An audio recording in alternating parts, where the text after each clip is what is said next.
Extraña enfermedad. Primera comunión.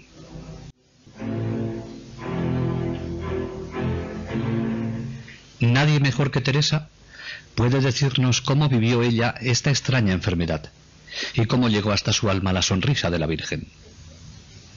Es sorprendente ver cómo se desarrolló mi espíritu en medio del sufrimiento. Creció hasta tal punto que no tardé en caer enferma. La enfermedad que me acometió provenía ciertamente del demonio. Furioso por la entrada de Paulina en el Carmelo, quiso vengarse en mí de todo el daño que nuestra familia había de causarle en el futuro. Pero no sabía él que la Reina del Cielo velaba por mí. Hacia finales de año 1882 me sobrevino un continuo dolor de cabeza, pero pude proseguir mis estudios y nadie se preocupó por mí. Esto duró hasta la fiesta de Pascua de 1883. Habiendo ido papá a París con María y Leonia, nuestra tía me acogió en su casa juntamente con Celina. Una tarde, nuestro tío me llevó con él y me habló de mamá, de los recuerdos pasados, con una bondad que me conmovió profundamente y me hizo llorar. Me dijo entonces que tenía un corazón demasiado sensible y que necesitaba distraerme, y resolvió, de acuerdo con nuestra tía, facilitarme algunos pasatiempos durante las vacaciones de Pascua. Aquella tarde teníamos proyectado ir al círculo católico, pero pareciéndole a nuestra tía que yo estaba muy fatigada, me hizo acostar. Al desnudarme me sentí invadida por un extraño temblor que me duró casi toda la noche. Al día siguiente el doctor juzgó que la enfermedad era muy grave. Todo el mundo estaba consternado. Nuestra tía se vio obligada a retenerme en su casa y me cuidó con solicitud maternal. Cuando papá regresó de París con mis hermanas, al ver las caras tan tristes, creyó que me había muerto. Pero aquella enfermedad no era para que yo muriese, sino más bien, como la de Lázaro, para que Dios fuera glorificado. Lo fue por la resignación admirable de nuestro Padre. Lo fue también por la resignación de María. Cuánto sufrió por mi causa. Cuánto le agradezco los cuidados que tan desinteresadamente me prodigó. Como no era posible trasladar a Teresa en aquella situación a los Buissonets, María se quedó a cuidarla. Y mientras, se acercaba la toma de hábito de Paulina. Nadie pensaba que pudiese acudir tal como se encontraba y no hablaban de ello delante de Teresa. Pero ella aseguraba que para entonces estaría bien. Y pudo asistir, tal como ella misma lo cuenta. Dios no quiso negarme este consuelo. Pude abrazar a mi madre querida, sentarme en sus rodillas y llenarla de caricias. Fue un claro día en medio de mi tribulación, pero aquel día pasó rápidamente. Pronto hube de alejarme de mi querida Paulina. Al llegar a los Buissonets me hicieron acostar. Al día siguiente sufrí una recaída y la enfermedad se hizo tan grave que, según los cálculos humanos, no tenía remedio. Teresa se da cuenta cuánto la cuidaron sus hermanas, sus tíos y sobre todo cuánto sufrió su padre. Toda la familia reza. Su padre encarga unas misas en Nuestra Señora de las Victorias en París. Se pide un milagro. En la habitación de María, donde ahora está Teresa, colocan la estatua de la Virgen que siempre ha acompañado a la familia. El domingo 13 de mayo de 1883, día de Pentecostés, Teresa está acostada. María salió al jardín dejándome sola con Leonia, que estaba leyendo junto a la ventana. Al cabo de unos minutos me puse a llamar en voz muy baja: «Mamá, mamá». Leonia, acostumbrada a oírme siempre lo mismo, no hizo caso. Aquello duró un largo rato. Luego llamé con voz más fuerte y por fin María volvió. La vi perfectamente entrar, pero me era imposible decir que la reconocía, y continué llamándola con voz cada vez más fuerte: «Mamá». Aquella lucha forzada e inexplicable me causaba un gran sufrimiento, y María sufría tal vez más que yo. Tras vanos esfuerzos por demostrarme que era ella y que estaba a mi lado, se arrodilló junto a mi lecho con Leonia y Celina. Luego, volviéndose hacia la Santísima Virgen e invocándola con el fervor de una madre que pide la vida de su hija, María obtuvo lo que deseaba. No hallando ayuda en la tierra, me volví hacia mi Madre del Cielo, suplicándole de todo corazón que tuviese por fin piedad de mí. De repente, la Santísima Virgen me pareció hermosa, tan hermosa que nunca había visto nada más bello. Su rostro respiraba bondad y ternura inefables. Pero lo que me llegó hasta el fondo del alma fue la encantadora sonrisa de la Santísima Virgen. En aquel momento todas mis penas se desvanecieron. 2 gruesas lágrimas brotaron de mis ojos y se deslizaron silenciosamente por mis mejillas. Pero eran lágrimas de purísimo gozo. Pensé, la Santísima Virgen me ha sonreído, qué feliz soy. Pero no lo diré a nadie, porque entonces desaparecería. Sin esfuerzo alguno bajé los ojos y vi a María que me miraba amorosamente. Estaba emocionada y parecía sospechar el favor que la Santísima Virgen acababa de concederme. Teresa estaba curada. A finales de mayo puede volver a visitar a su hermana Paulina. Pero esta curación le ocasionará nuevos sufrimientos interiores. Ella se había prometido guardar secreto de la sonrisa de la Virgen, y solo a María se lo dijo porque pensó que se había dado cuenta. María se lo cuenta a las carmelitas y se habla de milagro. La alegría se troca en sufrimiento y humillación. Piensa que no ha sido fiel en guardar el secreto como había prometido. Aunque Teresa está curada, por prudencia no vuelve al colegio y su padre la lleva a pasar unos días a Alençon. Es su primer contacto con el mundo. Así describe lo que fueron para ella estos días. 3 meses después de mi curación, papá nos llevó de viaje a Alençon. Era la primera vez que volvía allí y grande fue mi gozo al ver de nuevo los parajes que habían sido el escenario de mi infancia. Me alegró sobre todo el poder orar sobre la tumba de mamá y pedirle que me siguiera protegiendo. Dios me concedió la gracia de no conocer el mundo sino justamente lo bastante para alejarme de él. Podría decir que mi presentación en sociedad la hice durante mi estancia en Alençon. Todo era alegría, felicidad en torno a mí. Me veía festejada, mimada, admirada. En una palabra, mi vida durante 15 días solo se vio sembrada de flores. Confieso que aquella vida no carecía de encantos para mí. La sabiduría tiene razón al decir: el hechizo de las bagatelas del mundo seduce aún al espíritu más alejado del mal. A los 10 años, el corazón se deja fácilmente deslumbrar. Por eso, considero una gracia muy grande el no haberme quedado en Alençon. Los amigos que allí teníamos eran demasiado mundanos, sabían demasiado bien compaginar las alegrías de la tierra con el servicio de Dios. No pensaban bastante en la muerte, y sin embargo, la muerte había venido ya a visitar a un gran número de personas que entonces conocí, jóvenes, ricas, felices. Me gusta volver con el pensamiento a los encantadores lugares en los que tales personas vivieron y preguntarme ¿dónde están? ¿Qué provecho sacan hoy de los castillos y parques donde las vi disfrutar de las comodidades de la vida? Y veo que todo es vanidad y aflicción de espíritu debajo del sol, que el único bien consiste en amar a Dios con todo el corazón y en ser pobre de espíritu aquí abajo. Tal vez Jesús quiso mostrarme el mundo antes de hacerme su primera visita, a fin de que pudiese ya escoger más libremente el camino que habría de prometerle seguir. Después de estos días de vacación regresan a Lisieux, donde vuelven alegres a disfrutar de su vida familiar. En octubre, Teresa vuelve al colegio donde reanudará sus clases. En este curso se preparará para su primer encuentro con Jesús en la Eucaristía.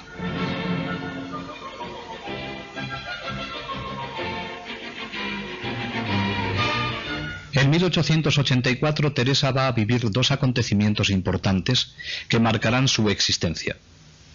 Hará su primera comunión y recibirá el sacramento de la confirmación. Durante casi un año puede disfrutar de una gran paz interior. Sus 4 años de preparación, desde que Celina hizo la suya, la preparación inmediata desde febrero hasta el 8 de mayo, sus ansias de comulgar, la alegría pura que neutraliza y cura su tristeza de estos años, hace prever que Teresa va a llevar una vida eucarística extraordinaria. Y así fue. Nadie mejor que ella nos puede decir cómo se preparó para recibir a Jesús. La época de mi primera comunión ha quedado grabada en mi corazón como un recuerdo sin nubes. Creo que no podía estar mejor preparada de lo que estuve. Además, mis sufrimientos de alma me dejaron tranquila durante casi un año. Jesús quería darme a gustar la más perfecta alegría posible en este valle de lágrimas. Paulina compuso un libro que le ayudase a su preparación y semanalmente le enviaba una carta. Todas las semanas me escribías una linda carta que me llenaba el alma de pensamientos profundos y me ayudaba a practicar la virtud.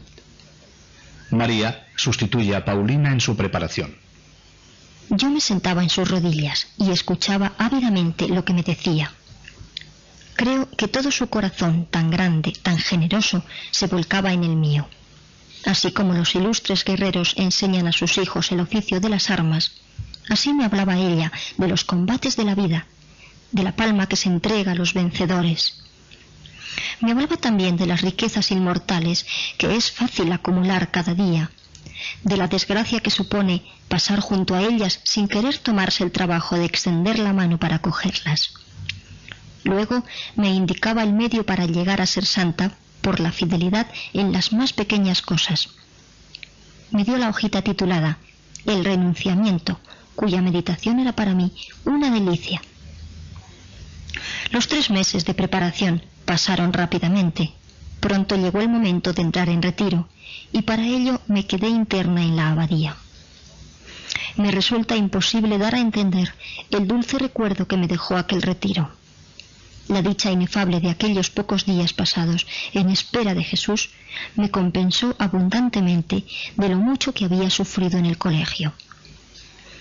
No creo que se pueda gustar esta alegría fuera de las comunidades religiosas. María y Leonia iban todos los días a verme con papá, el cual me colmaba de caricias. No sufrí, por lo tanto, privación o alejamiento de la familia, ni hubo cosa que oscureciese el hermoso cielo de mi retiro. Una mañana que me habían hecho ir a la enfermería porque tosía mucho, estando en ella vi entrar a mi amada Celina. Había obtenido permiso, a pesar de mi retiro, para ir a verme, con el fin de ofrecerme una estampa que me gustó mucho. Era la florecilla del divino prisionero.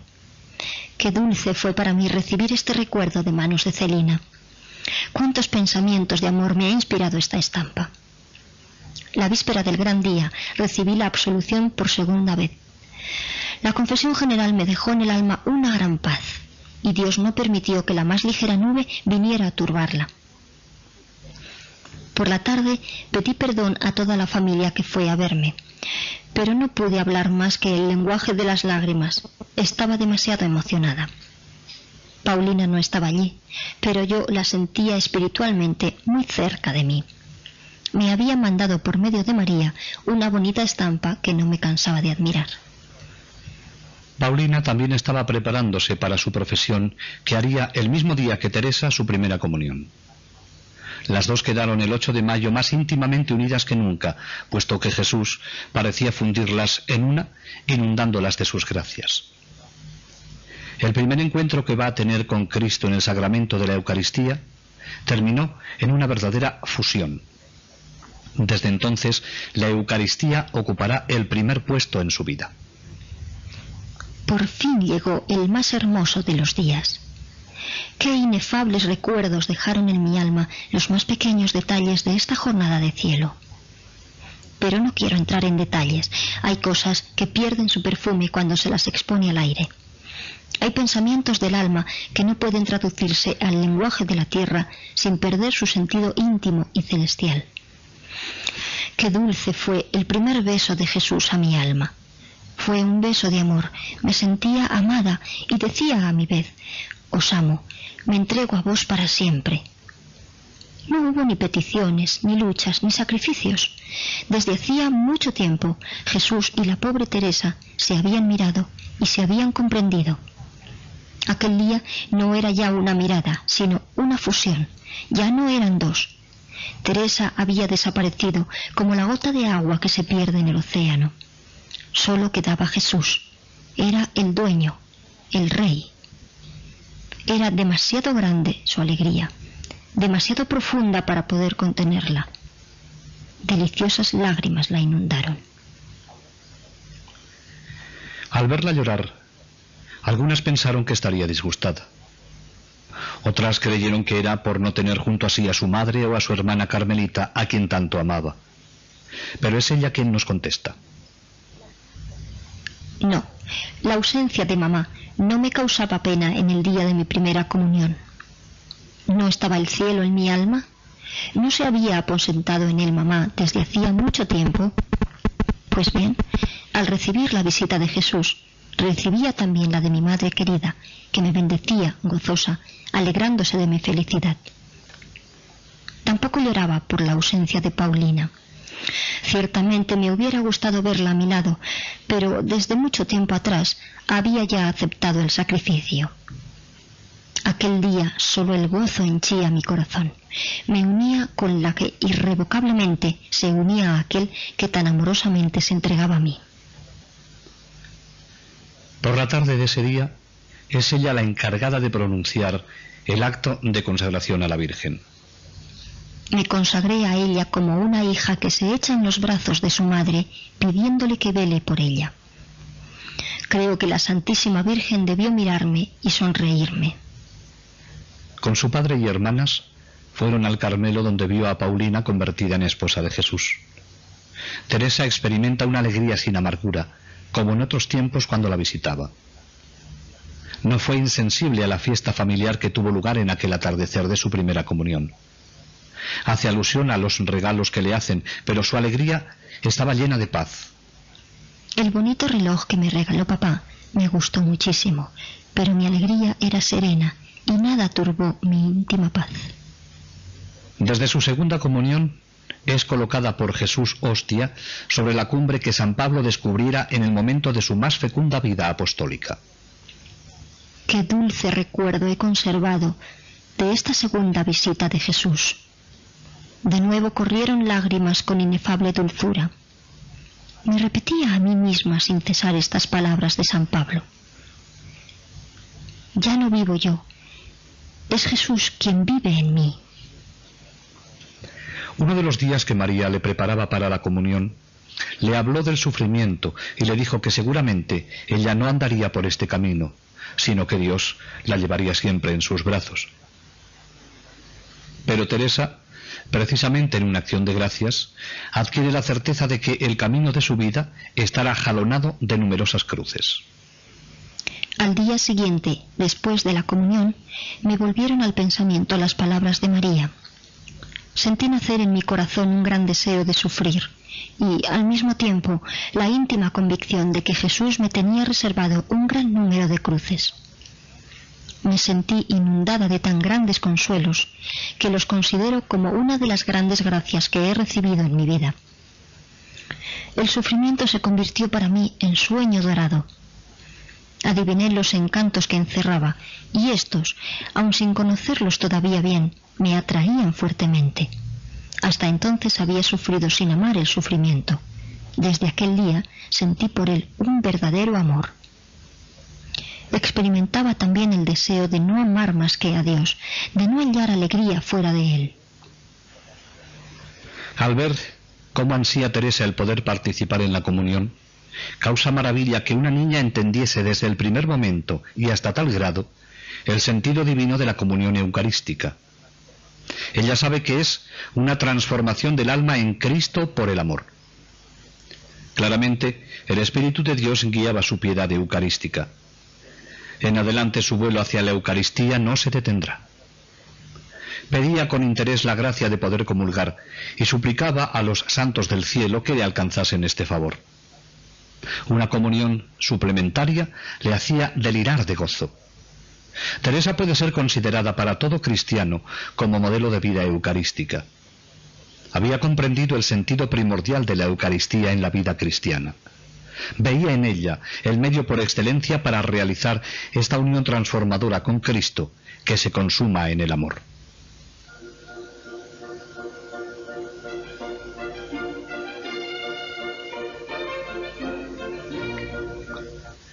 la segunda visita que Jesús hizo a Teresa, hemos visto cómo ella nos ha dicho que repetía sin cesar las palabras de San Pablo: ya no vivo yo, es Jesús quien vive en mí. Es admirable ver cómo Teresa quiere hacer realidad en su vida lo que dice San Pablo. Bajo la acción transformadora de Cristo, el hombre se convierte en otro Cristo, no viviendo ya sino para la gloria del Padre y la salvación del mundo. Este milagro de santidad es obra del Espíritu Santo. Teresa aparece ante nosotros como una verdadera obra maestra de la acción divina en su alma. El Espíritu Santo la conducía, la guardaba contra toda ilusión y todo peligro, y ella vivía siempre con sumo cuidado de no ofender nunca a Dios y de complacer en todas las cosas a Jesús. Bajo la influencia de una educación profundamente cristiana, por sus oraciones, por la frecuencia de sacramentos y la fidelidad a las cosas pequeñas, la gracia bautismal tuvo en Teresa un maravilloso desarrollo. Hemos visto lo que fue para ella su primera comunión, una verdadera fusión con Jesús. A los pocos días la encontramos de nuevo preparándose para la confirmación que recibirá el 14 de junio de ese mismo año. Teresa se preparó para recibir este sacramento de una manera excepcional, mostrándose muy aplicada en el estudio de los dones del Espíritu Santo. Entendía muy bien cómo por este sacramento el espíritu de amor tomaba posesión de todo su ser. Así nos narra cómo se preparó y lo que fue para ella ese día. Poco tiempo después de mi primera comunión, entré de nuevo en retiro para mi confirmación. Me había preparado con mucho cuidado para esta visita del Espíritu Santo. No podía entender por qué no se hacía gran caso de la recepción de este sacramento de amor. No habiéndose podido celebrar la ceremonia el día señalado, tuve el consuelo de ver mi preparación algún tanto prolongada. ¡Qué gozosa estaba mi alma! Como los apóstoles, esperaba como una dicha al Consolador prometido. Me alegraba de ser muy pronto una perfecta cristiana y de tener sobre la frente eternamente grabada la cruz misteriosa de este sacramento. No sentí el viento impetuoso del primer Pentecostés, sino más bien aquella brisa ligera cuyo murmullo oyó el profeta Elías en la montaña del Horeb. En este día recibí la fuerza para sufrir, fuerza que me era muy necesaria, porque el martirio de mi alma había de empezar poco después. Teresa sentía como por instinto el lugar que el espíritu de amor había de ocupar en su propia vida. Siempre acudía a él. Pasadas estas inolvidables fiestas, Teresa vuelve a su vida ordinaria. Reanuda la vida de pensionista que tan penosa le resultaba. El éxito coronó sus esfuerzos.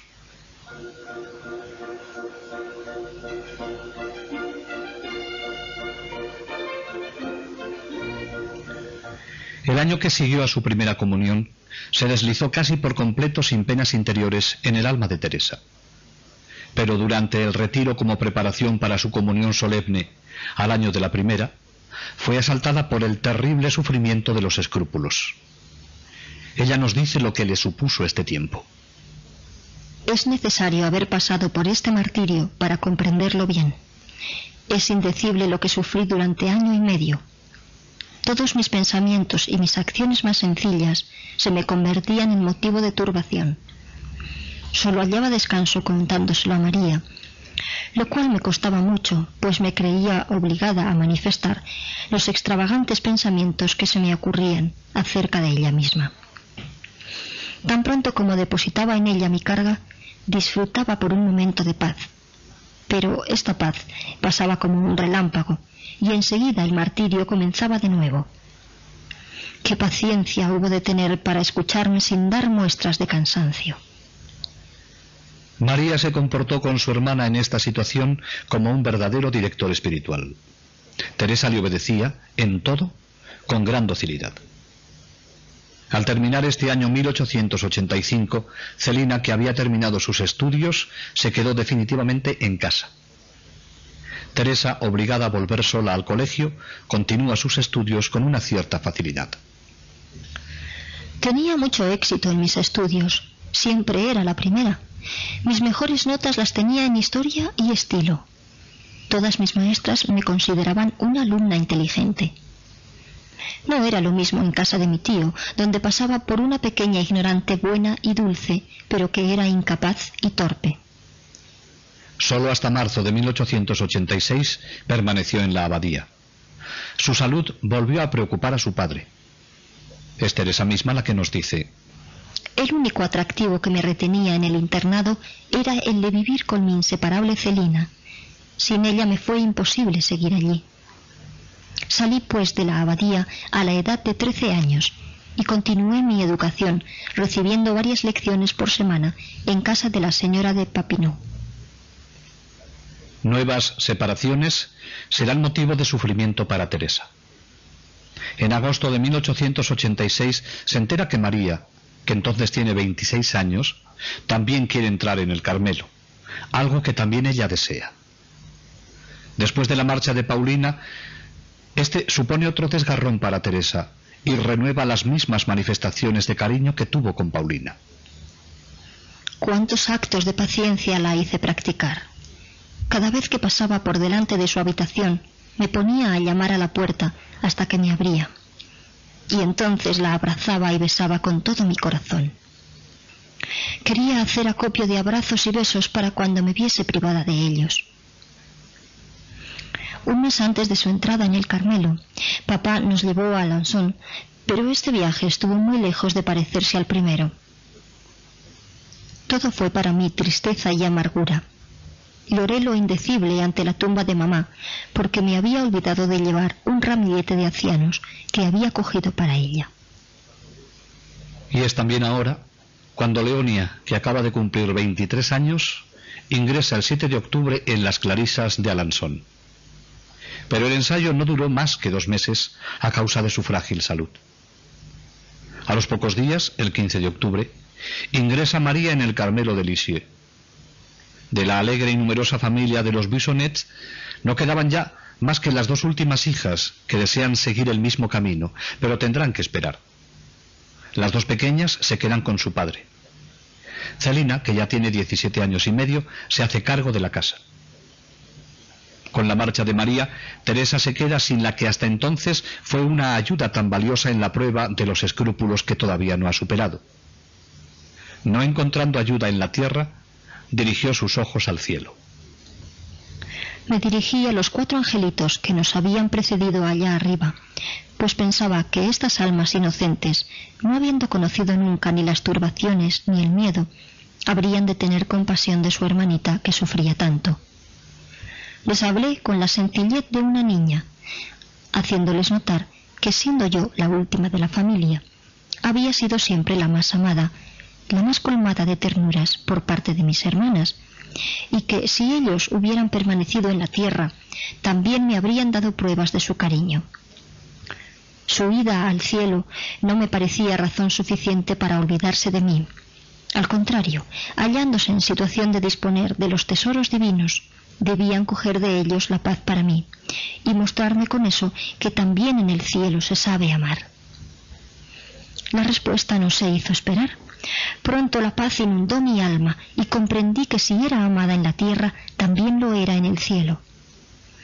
Desde aquel momento creció mi devoción hacia mis hermanitos, y hoy gusto de conversar a menudo con ellos, hablándoles de las tristezas del destierro, de mi deseo de ir pronto a reunirme con ellos en la patria.